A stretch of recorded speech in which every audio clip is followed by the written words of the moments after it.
Hi everybody. I'm happy to be here, but I'm also a little distracted right now. If any of you were looking forward to my training this morning on overcoming or breaking through the fear cycle, then you already know I am in Northern California and there is a lot of smoke happening around my house, around my friends, around my family, and a lot of crazy fires. So I have been not working. I've been in family mode. I've been just doing what I needed to do to make sure that I was taking care of everybody in my house, my animals, my kid, because schools are closed. And this fire thing is, it's something you kind of want to be on guard for. But I decided kind of last minute that I was going through with my weekly Facebook Live because I've had a couple of experiences in the last week that have given me a message to share. And this is going to be kind of just from my heart today. I know it's always like off the top of my head, but this is really going to be from my heart. And the topic is dealing with scary stuff.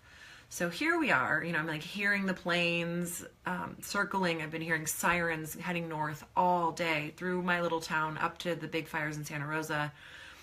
And I've been just thinking about, how does one handle this?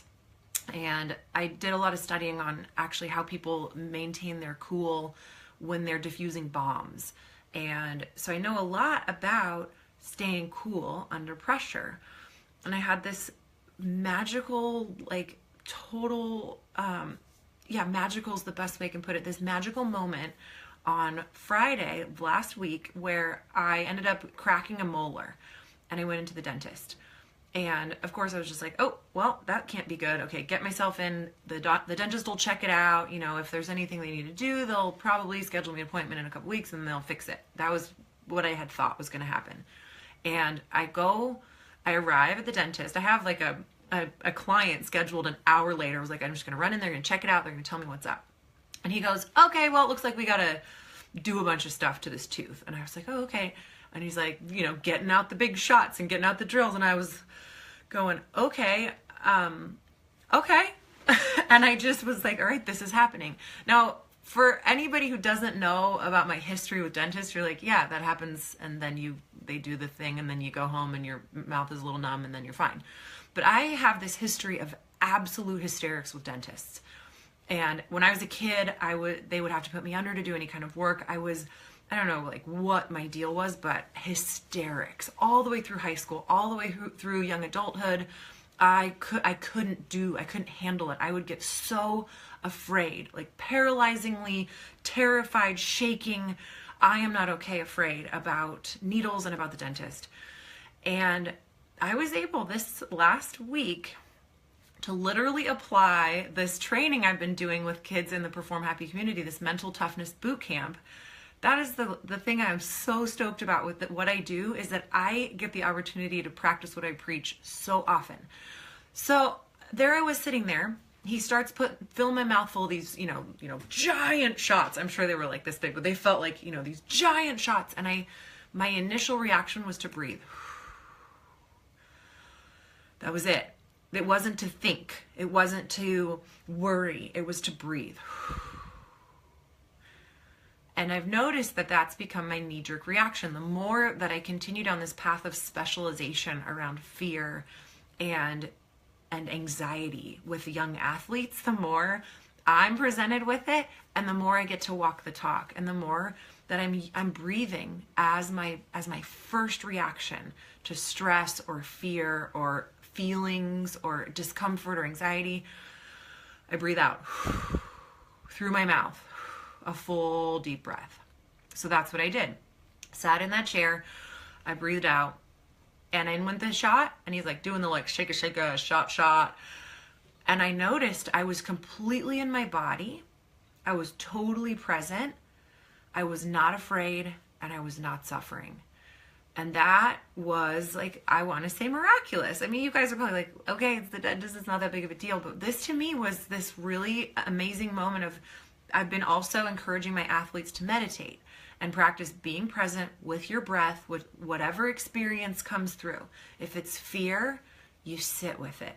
If it's anxiety, you sit with it. If it's anger, you sit with it. If it's boredom, you sit with it. If it's anything, you just sit with it and go, oh, hello, anger. fear, boredom, whatever it is, hello there, I see you.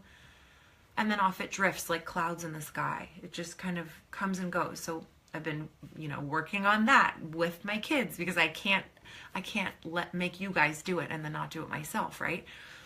So I'm sitting there just going through this entire process, and there was a moment where the dentist had asked me to close my eyes because there was going to be some water coming in or something. And I closed my eyes, and then I started getting nervous, which was shocking to me, because before I would have been like, I have to close my eyes, put on the music, have the, take whatever pills they'll give me and all the gas and all the stuff. But I was like, oh, I actually wanted to have my eyes open because it was helping me to really ground myself in the sense of sight, looking at the ceiling, feeling my breath. So that, and I closed my eyes and was like, okay, now I really need to depend on my breath because I no longer have the sense of sight. And through that entire experience, I looked at him after and was like, that was very enjoyable. And he was like, okay, right on. That's great. Good news. And I kind of skipped out of there with my numb face. Like, okay, this is cool. And then today, I woke up 4 a.m. to the smell of smoke, and I just was like, okay. And I took a breath, and I checked the Facebook, and I checked the internet, and I saw that my little zone was all right. I checked that everything that I needed to handle was in place, and I went back to sleep. And then I've been continuously checking it, and that's basically what the instructions are. When you're dealing with scary stuff, what you do is you acknowledge, are you prepared? Are you prepared for this? And if the answer is yes, then that's it.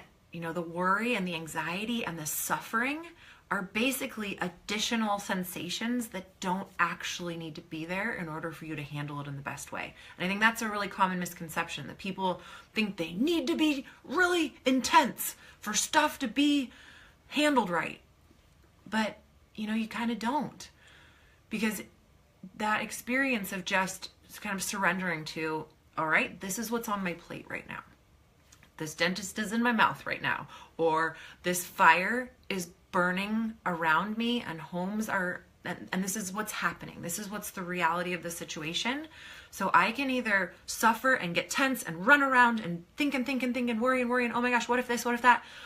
Or I can breathe. And I can double check that I have enough information. I can reach out for information, and then I can get myself prepared. So we've got our little bags of important things by the door. We've got our water filled. We've got our kind of plan. And I sit here feeling okay. So that's something that I work with a lot of people on around competition. So I'll of course touch on that because that's really why you guys are probably here.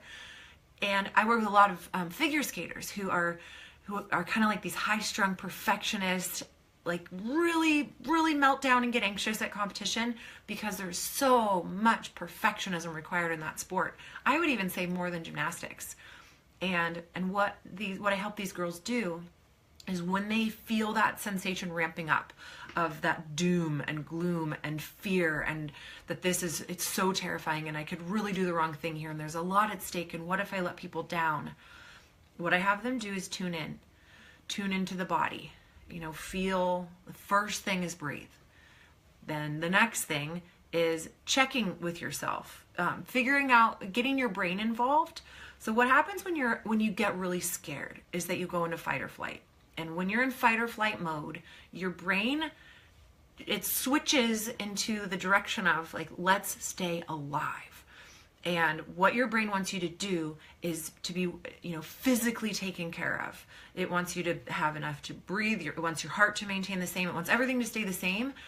But then it gets really tunnel vision on escape, get out. And there are times when you don't actually need to escape.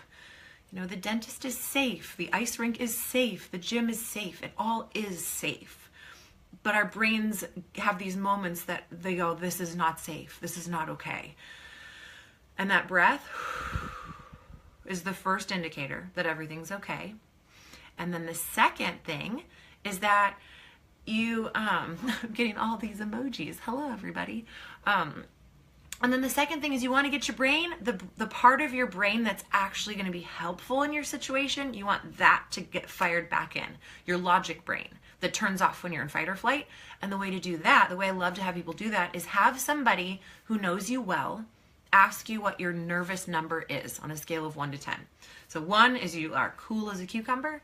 10 is you are freaking out, not okay. And I'm getting sad news about the fire, that there are now fatalities coming through. Breathe, right?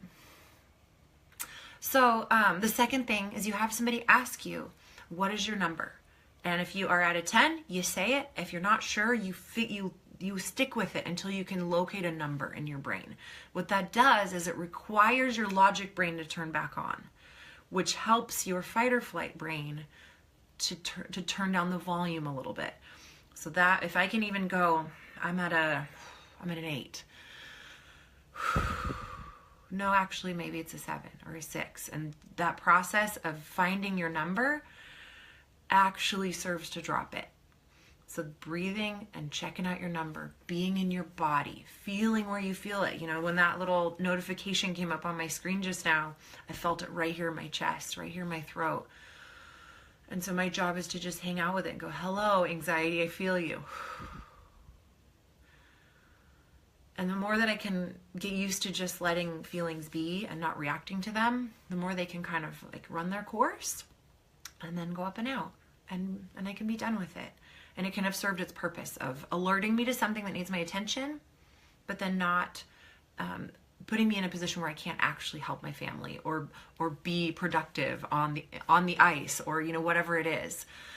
So that is my little spiel for today. Anytime you guys are up against something scary, get in the habit of breathing out. That lets the relaxation response enter your body. Then I've heard my favorite thing for kids, if you have little kids, is have them smell the flowers and blow out the candles. And we can do it too. All right, everybody, I am sending prayers and so many good thoughts to everybody in Northern California, and of course, everybody who has been affected by any scary earth situations recently. There's a lot going on. So everybody go forth and breathe, sending good thoughts, and I am here if you need me. Send questions to Rebecca@performhappy.com. See ya.